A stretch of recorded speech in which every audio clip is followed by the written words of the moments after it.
જય શ્રી કૃષ્ણ મિત્રો। તો આજે છે ને આપણે બનાવશું રસાવાળા મગનું શાક। ચા એક વાટકો છે મેં રાત્રે મગને પલાળી દીધા છે, 2-3 પાણીથી મેં ધોઈ લીધા છે। તો આપણે હવે મગમાં નાખવા માટે, શાકમાં નાખવા માટે આમાં મેં આદું, મરચું ને લસણ લઈ લીધું છે। તો એને આપણે વાટી લઈશું, ખાંડણીમાં ખાંડી લઈશું।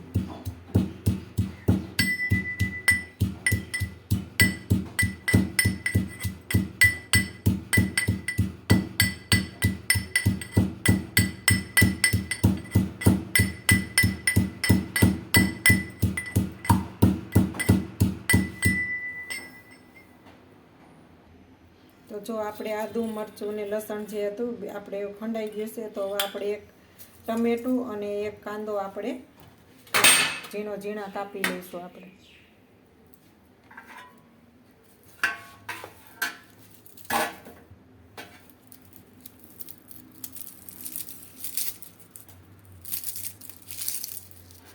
મિત્રો આ શાક નાનાથી લઈને મોટા સુધીને બધાને ભાવશે। જો તમારા ઘરમાં મગનું શાક ઘણા એમનેમ પણ બનાવતા હોય છે નકરું મગનું શાક, જો તમે આ રીતથી હું બનાવું એ રીતથી બનાવશો તો ચોક્કસ તમારા ઘરમાં બધાને ભાવશે અને છોકરાઓને પણ બહુ મજા આવશે ખાવાની।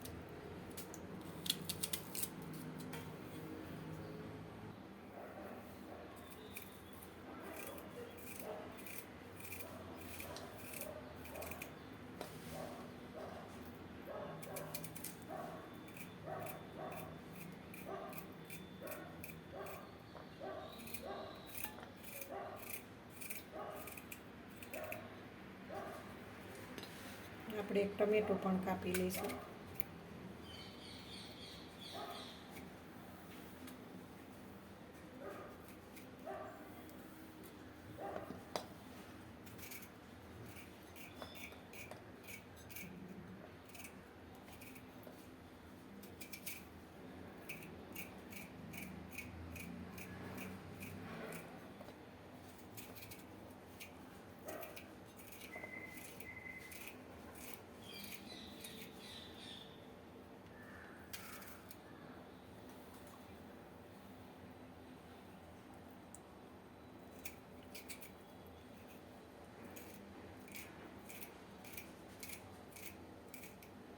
આપણે કાંદા ને ટમેટા કપાઈ ગયા છે। તો આપણે હવે કુકરમાં તેલ ગરમ કરવા માટે મૂકી દઈશું।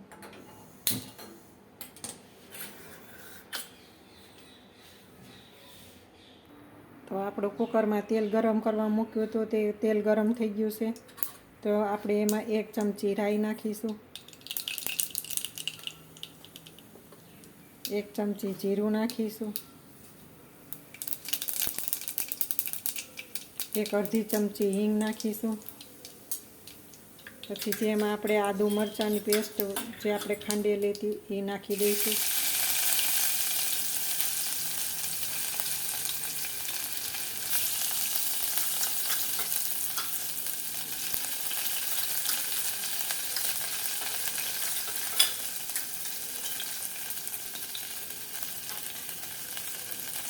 પછી જે આપણે આમાં કાંદા કાપેલા હતા એ કાંદા નાખી દઈશું।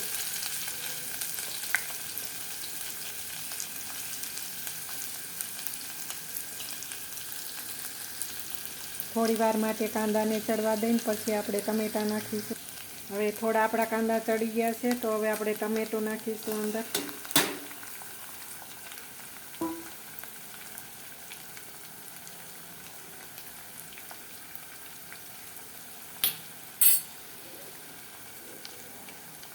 પછી આપણે એમાં 1 ચમચી નિમક નાખીશું, 1/2 ચમચી હળદર નાખીશું,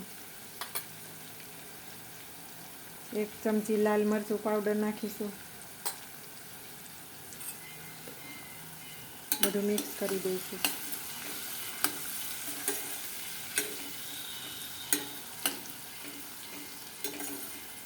થોડી વાર માટે આપણે એને ચડવા દઈશું।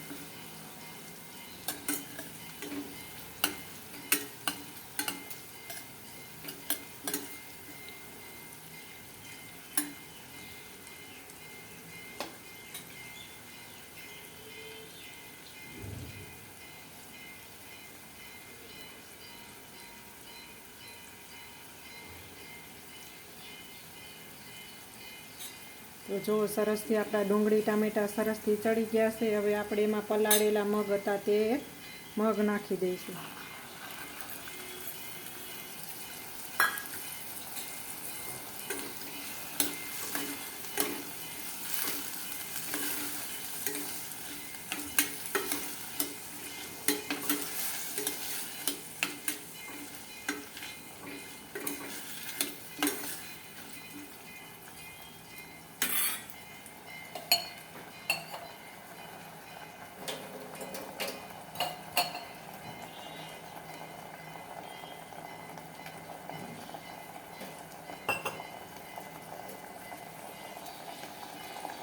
થોડું પાણી નાખીશું એમાં.